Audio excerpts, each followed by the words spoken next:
to my thoughts and advice on supermarkets, and slightly contradictory. My first thought is don't rush it. There's a lot you can do before going into supermarkets, and a lot of you guys are probably thinking about this kind of stuff already, but the grocery market, so those big names like Tesco, Sainsbury's, Waitrose, they only make up kind of 70 to 80% of market sales.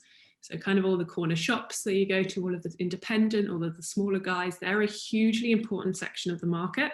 And they're also often like easier to get into, and you might sell better there.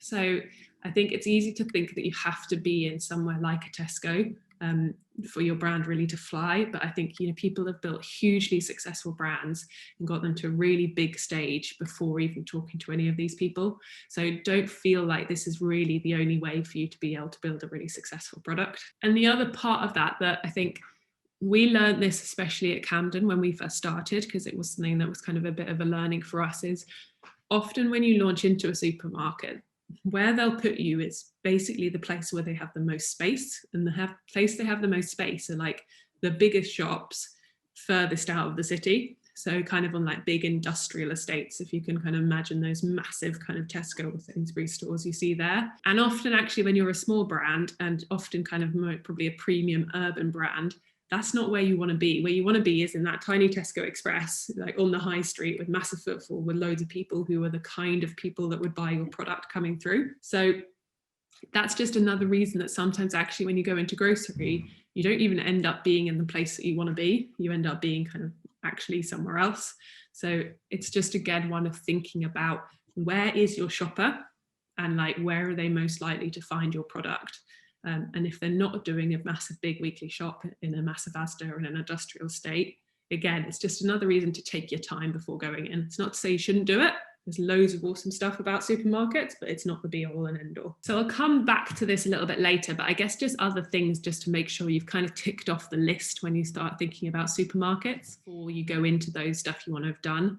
I've talked about it a little bit, but like your local high street and the independent stores in those high street can be massively successful and important business partners for you, especially probably the area you're in, again, is going to be the area where the people most understand what you're trying to do. So finding that slot and partnering up with those people can do loads for you. And just by going through the door, asking someone if they'd like it, giving someone a try of your product, you can make a massive inroads just that way yourself. And it's really easy to do because there's no formal process. There's much less like paperwork. You just go in and you just build a conversation of what you're doing and how awesome it is. When you're stepping up kind of to the next level, and you guys probably think about this as well, but there's also much smaller chains that you can do a lot with as well. So if you're up north, the likes of Booths, who are kind of like the Waitrose of the north, but they only have around 30 stores, so they're quite flexible as well.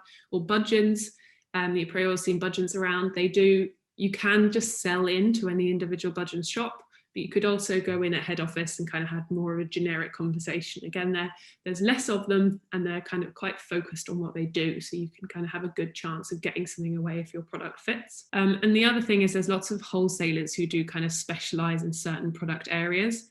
And this is an interesting one to think about, like, just Google it, because lots of you will be doing lots of different things, but just to have a think about from that point of view, like where do you want to sell and what is your product, and try and find someone who specializes in that area, and they can get you much more kind of in a targeted way into those kind of shops. Localized grocery. So I guess on the other hand, saying don't rush it, but actually there's lots of grocers who do stuff quite locally. Like Waitrose are super good at this.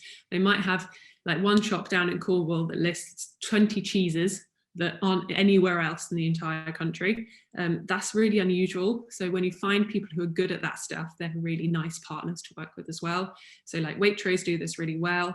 Co-op also do it super well. So they have like a whole local buying team who buy products that will really succeed in their areas. So again, it's kind of basically a smaller way to test and learn something and actually get yourself maybe into the right space quite earlier on. And finally, Amazon and e-com. So I guess having your own shop, especially at the moment when everyone's at home, massively important and not that complicated these days.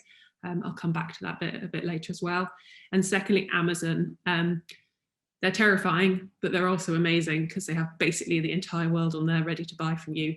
So if you can find a way to work with those guys, they're also an awesome way for you to be able to get your product directly into lots of people's hands.